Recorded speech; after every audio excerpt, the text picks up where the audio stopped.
Okay, yo, welcome. Ooh, oh, hold on. This is Tom. This one. Yeah. This is what we're watching. I seen this yesterday. It just popped up on my channel while I was off streaming. I was like, you know what? This looks like an interesting video to watch. So let's check it out. Tom Brady. He's the greatest American football quarterback of all time. I only seen the start of it. Can you hear it go by? The little Yeah, part that it scary. gives you. He's won 7 Super Bowls and has thrown the most touchdown passes in history. Oh, that one hurt the chest. I heard that. Right in the chest. I'm like glad I'm not catching those. Every quarterback takes pride in their ability to throw a tight spiral. The tighter the spiral you throw means the more control you have of the football. We analyzed his throw in detail Have people shot you in really slow motion for the release and everything? Never. and discovered something surprising.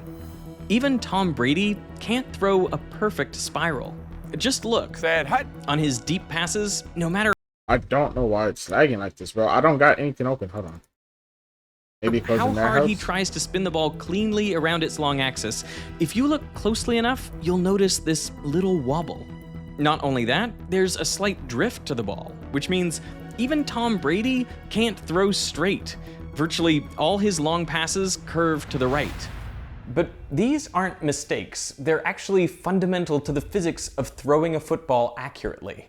To find out why, we ran a full computational fluid dynamics analysis, tested spinning balls in a wind tunnel, and even embedded sensors in real footballs. That's crazy.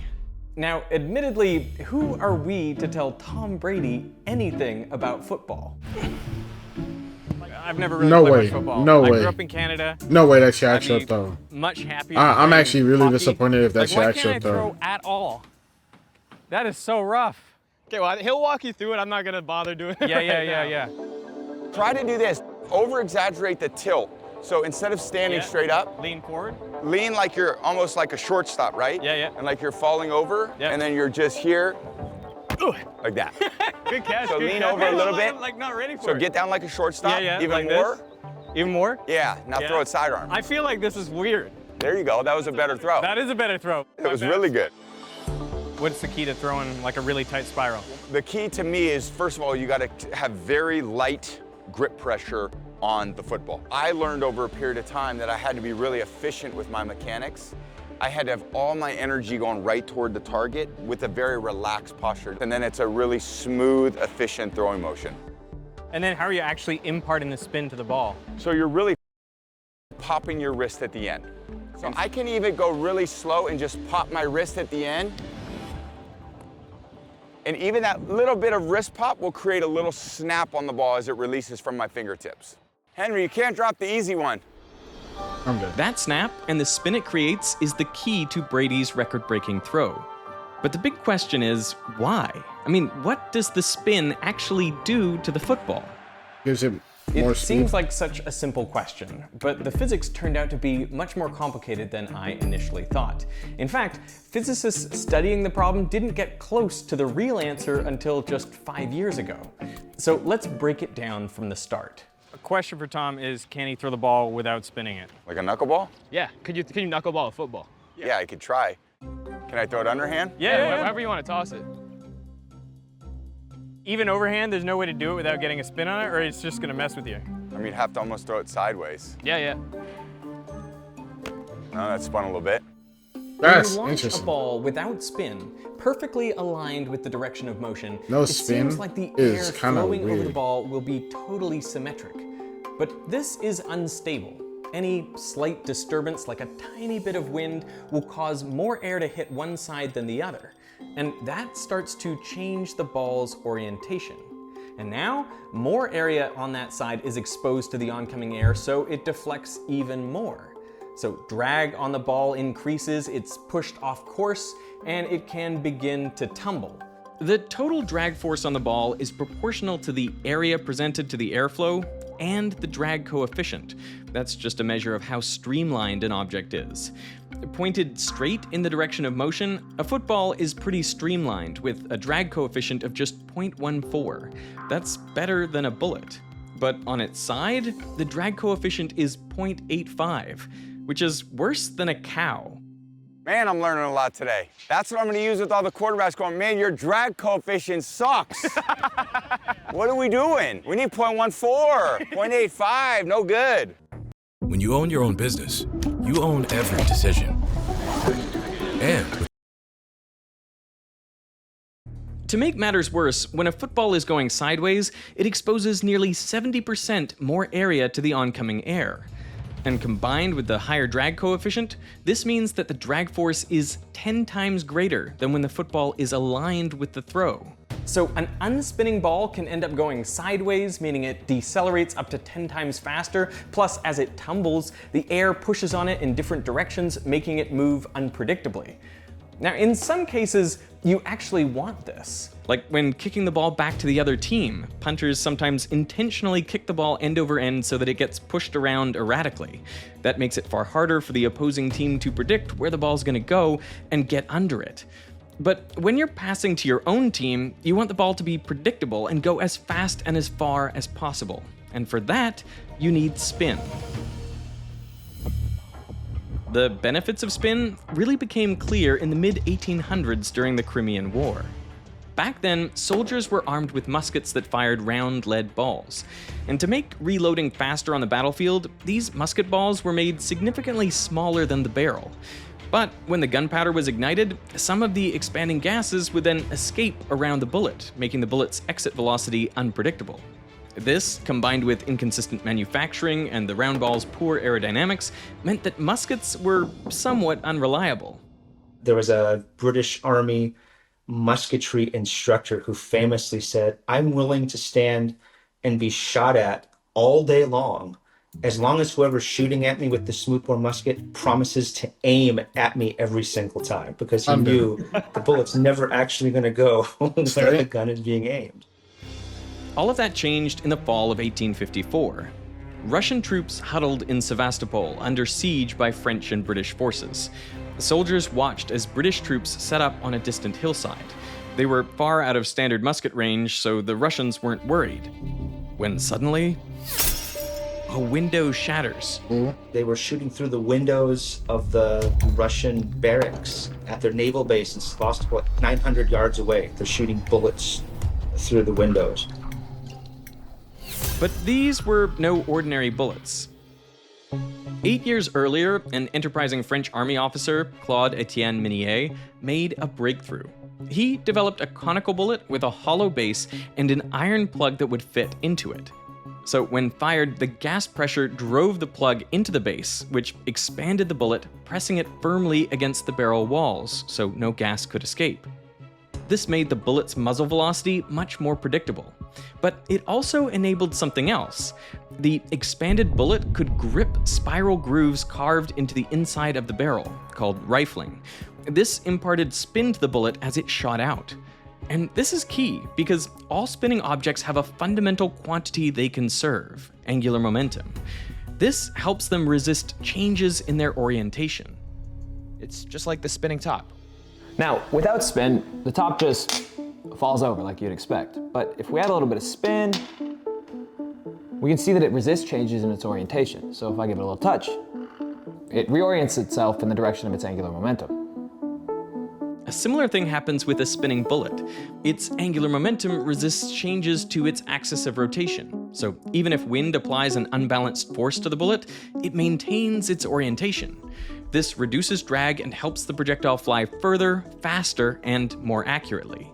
The exact same thing is going on when Tom Brady throws a tight spiral. The important part of a spiral is you feel the wind blowing at us. If the ball wobbles at all, it's going to catch a lot of resistance in the wind, and it's going to slow the velocity of the ball down a lot and the accuracy. The tighter the spiral and the more it spins, the more it can just rotate through the air, and the wind will have a less effect on the ball. So for any good quarterback, the ability to throw a tight spiral is really important when you play in windy conditions. A spinning ball will maintain its orientation and therefore cut through the air with a smaller frontal area and a lower drag coefficient. This all makes sense, but here's where things get weird. If the ball is maintaining its orientation, then on a long Hail Mary pass, it should stay pitched up like this the whole time, just like when it was thrown. But that is not what happens. There's kind of a paradox in football, which is when you release the ball, you're angled, say, positive 30 degrees. Okay. And when your receiver catches it, it's angled negative 30 degrees. Gravity would Perfect. angle I it love down. that. So what we just said was angular momentum makes the ball hard to pivot. Okay. But what we saw was it pitches from this to this in 4 seconds. So What is it? Turnover. yes. Is what we would call exactly. that. Now, turnover is essential to a good throw, because it means at every point along the arc, the ball's orientation stays closely aligned with its direction of motion. That means it stays pointed directly into the airflow, which minimizes drag. Now sure, you might think this isn't that crazy. I mean, arrows and birdies align themselves along the path of the arc as well, but that works in these cases because the objects are front-weighted. The feathers catch the air and get pushed behind the heavier tip, which leads the way. But football is totally different. I mean, it doesn't have feathers or fins, and its weight is evenly distributed along its axis. So it just can't use the same mechanisms to align itself. So in 2020, the editor-in-chief of the American Journal of Physics decided to figure it out. I was surprised at how many bad explanations that were easy to debunk got published. When you think about it, it doesn't make any sense because the air resistance would push the nose of the football up. When Verizon gives you a free phone on Would any it? plan, But- you use AI a Would lot. it? I don't know. Gemini, show me the concealer. The long, thin tube in the But not really. I mean, I guess I could see what he's trying to say, right? But because it's in a spiral, right? It would be in a spiral to hold all the way through. So when it eventually has to come down, it would still be falling in a spiral. It wouldn't just lift up. So, And right? you want the nose of the football to go down. So it's pretty curious. So Price put together I a don't know. theoretical model I'm- to explain yeah. the football's turnover. And today, we're gonna see whether his findings hold up by simulating Tom Brady's own throws in a wind tunnel. The idea of having anything to do with Tom Brady, whom I greatly respect, not only because of his skill, but because of his work ethic, it's otherworldly. We have these sensors in these balls, so we should be able to see how fast the balls are actually going from inside the ball. And just to be sure, I'm measuring the speed of these balls the old-fashioned way. A decision I might regret. Do you want to go right on the side of the dummy with the gun? I'll throw it right over your head. I won't hit you, trust me. Yeah, right there, perfect. You ready? Yep. 45. Maybe scoot just a smidge more that way. Perfect.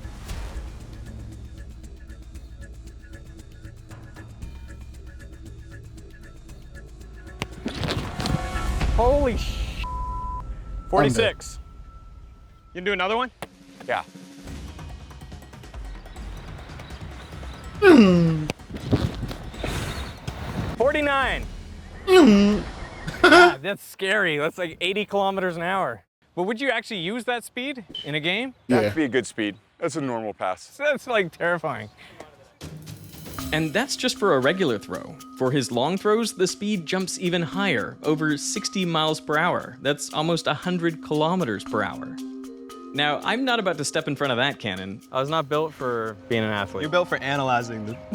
That's right. I'm here for the data. And that's why I've got Henry here. Oh, that one hurt the chest. I heard that.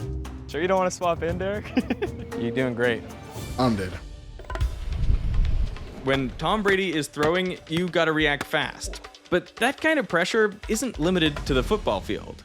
Now, the internet's a lot like football. When you're online, threats coming at you from all sides. Even Google. In order to be all your it does my scan. You know what's surprising though? Even though the receiver has to react to it, it's also like it's like they're putting pressure on each other. The receiver is putting pressure on the quarterback, and the quarterback is putting pressure on the receiver.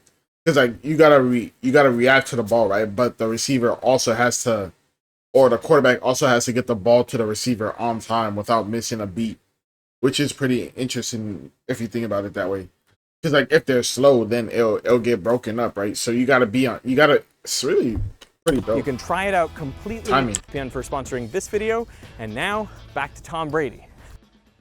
Have people shot you in really slow motion for the release and everything? Did you ever watch that back? Never. You guys ready? I'm ready. 3, 2, 1. Oh my God! Did that break the screen? Ricky? Yeah, I'm good. Is that plexi or is that real glass? It's plexiglass. That's incredible. You get one shot at these things. Oh, all right, I'd have given it my best. Should we try one more, even if the camera breaks? I don't see the cracks, so we can go again. Let's try one more. Let me just throw a little harder. All right, let's go again. Just a little, a little harder. Oh! Damn. Now we're broken. That went right there. Are we able to watch the throw back? Good spiral. Oh, that's so cool. The sensors show Brady's maximum spin rate on this day was 628 revolutions per minute. So armed with this data, let's analyze Brady's throws in a wind tunnel. How much data are you used to getting? 0. Really? When I played? Yeah. None of it was available. Is it available now? So this is the low-speed wind tunnel here at the university. This wind tunnel facility can get up to about Mach 0.2, so 20% of the speed of sound. Typically, this wind tunnel is used in the development of advanced wing geometries for innovative, sustainable aircraft design. But today, it's being used for football. We have just a sting mount mounted to a turntable. We actually have a 6-component load cell here. And with this 6-component load cell, we can measure all 3 components of force and torque. We then have an electric motor, right, that we can spin to basically simulate the spiral. First, we're gonna simulate one of Brady's throws where the ball travels straight into the airflow with his classic spiral. And everything proceeds as we expect. No significant forces or torques develop. But during a game, a ball doesn't travel like this in a straight line. During any throw, its center of mass follows a roughly parabolic trajectory. So let's say you align the ball perfectly with this parabola when you launch it. Well then, from the ball's perspective, just a moment later, this parabola starts to curve down away from the ball, which means more air will be hitting the underside of the ball than on top. Now, you would expect this would tilt the ball back, but that's only what happens if the ball is not spinning. If it is spinning, then the situation is very different, which you can see with this amazing demo. Imagine this ring of golf balls is like Seen it. Yeah, this is a public service announcement to anyone out there. Come get cooked. a cross-sectional slice of the football. Here's what happens when I try and push it back with this leaf blower. I mean, it tilts back just like you'd expect. But if I do the exact same thing, but this time get the wheel spinning,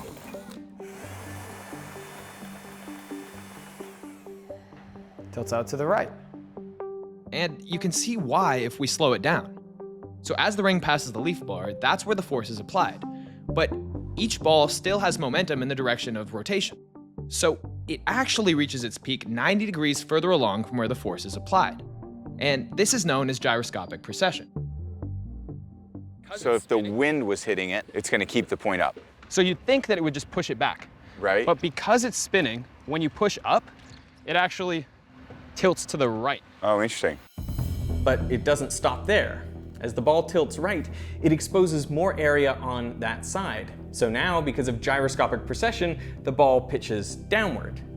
And with more air hitting the top of the ball, well, it's going to deflect to the left. And that is going to make the ball deflect back up. And now we're back to where we started. So this cycle is going to repeat. Since this is happening continuously, the nose traces out a circle around the direction of airflow. So we get a slow wobble. We used to joke whenever you would not throw a tight spiral, you would call it a tight wobbler. That was a Brett Favre coined phrase. He let it go and have a little wobble to it and he'd go, oh, tight wobbler. Now, if the ball were just traveling straight, this would be the whole story. But remember from before, the ball's path is a parabola, meaning that from the ball's perspective, the oncoming air is constantly dipping down away from it. So the ball is trying to precess around the airflow direction, but that direction is constantly changing. For example, by the time the ball has reached the bottom of the precession, the airflow has moved down too. And what that means is the ball is not going to tilt out to the left as much as you'd expect. So when it precesses back up, it doesn't go as high as where it started. And over time, it is this that gradually pitches the nose of the football down, keeping it aligned with its parabolic path. I can visualize it all, your fancy science words. I'm going all the way back to my high school days. I was a very average science student, but you're teaching me a lot. As the ball goes through the air, there's going to be more air resistance on the bottom of the ball than on the top. The front of the ball, not the back, because that's hitting the wind first. The front bottom of the ball. Okay. And so what that means is it creates this precessive effect that pushes it out, pushes it down, pushes it right. It creates a wobble no matter what you do. So the wobble is actually not only impossible to avoid, but it's essential to make sure that the ball follows the path that you want it to follow. You can see this in the wind tunnel. We've tilted the ball up by 3 degrees and it's free to pivot in any direction. Yeah, you're definitely seeing it pitch. Oh, that's awesome. What we're seeing is it's starting out aligning itself about 3 degrees off, because that's how we spin it up. But as the airflow starts, it's pointing itself in the direction that minimizes drag. That's so cool. I mean, that's exactly what we were expecting, but it's still incredible to see it in person. If you look at a real football in flight, you'll notice that it spends more time angled slightly to the right when thrown by a right-hander. That is what creates the force which, through precession, gradually pitches the nose downward. It creates the turnover effect that Tom Brady was talking about. Just want to reframe the wobble as not necessarily a bad thing. Okay, good. Peyton Manning had a good wobble on the balls, but he found a way to complete a lot of touchdowns that way. But the rightward lean of the ball also has an unintended side effect. Something we've heard is that for right-handed throwers, the ball will drift right, and for left-handed throwers, the ball will drift left. Do you think that's true, or is that something you notice? So I wouldn't necessarily agree with that. So we got Tom to throw straight down one of the lines on the field. Is it drone set? That's a pretty straight throw. Henry, don't move. You're making it look bad. I'll stay planted. The more still you go, the better it looks for my throw. It's like a catcher when you frame the pitch. I'll frame it. From ground level, his passes looked amazingly straight. But from the drone, if you watch closely, just at the end of the pass, the ball does drift off to the right. This is because up until now, we've been ignoring a very important aerodynamic effect, which is lift. When the ball is tilted to the right, it generates lift out in that direction. The more it's tilted, the larger this force is. The rightward tilt is required to get the ball to turn over during its parabolic path, but it does mean that right-handed throws tend to drift right.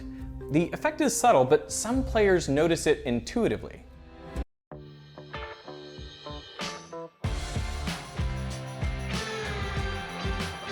In the fall of 1991, Jerry Rice, generally considered the greatest wide receiver of all time, changed quarterbacks.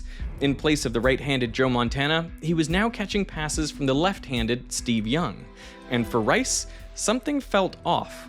He wasn't sure exactly why, but he said the throws were coming up short.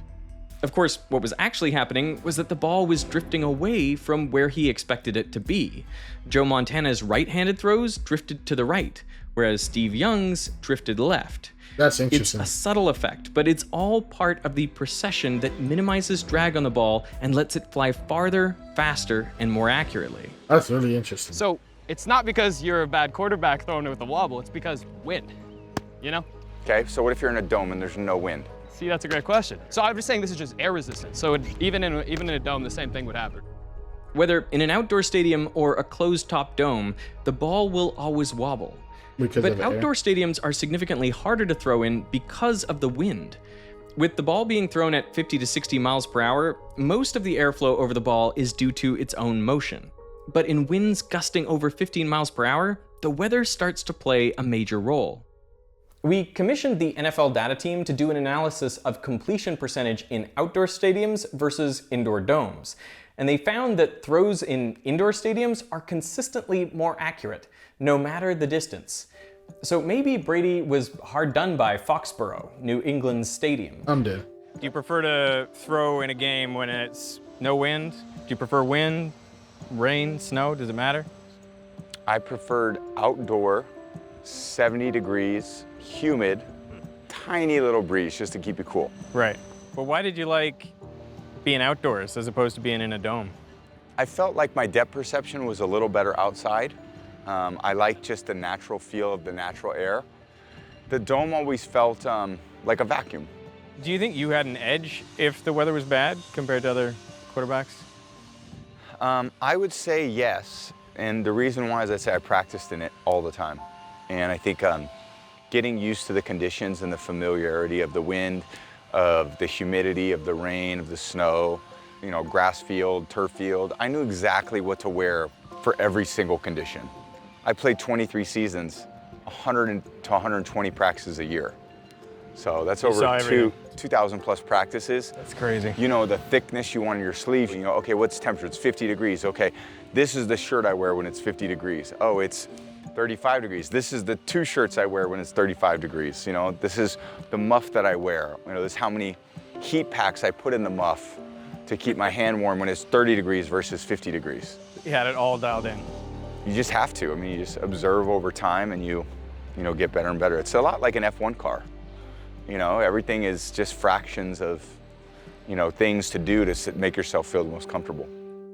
So maybe Brady is a bit more scientific than he gives himself credit for.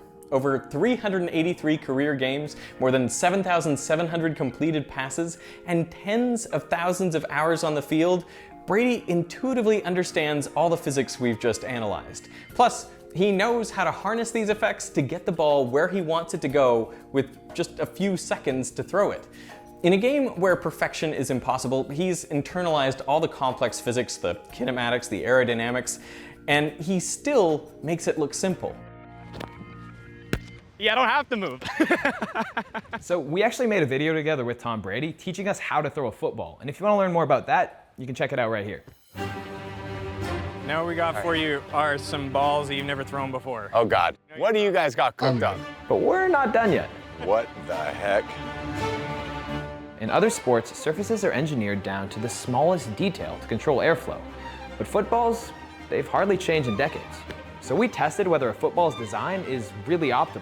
And to find out, we had Tom Brady throw a series of custom balls, including one built to eliminate his spin entirely. I didn't even know how you could throw that. Now, in investigating this, we actually uncovered a secret technique that teams are using to modify their balls and give their players an advantage. But we'll get to that in a future video, so make sure to subscribe and stay notified, and we'll see you then. That's insane. Okay, that was a pretty cool video. I just seen it and I wanted to check it out. I did like it.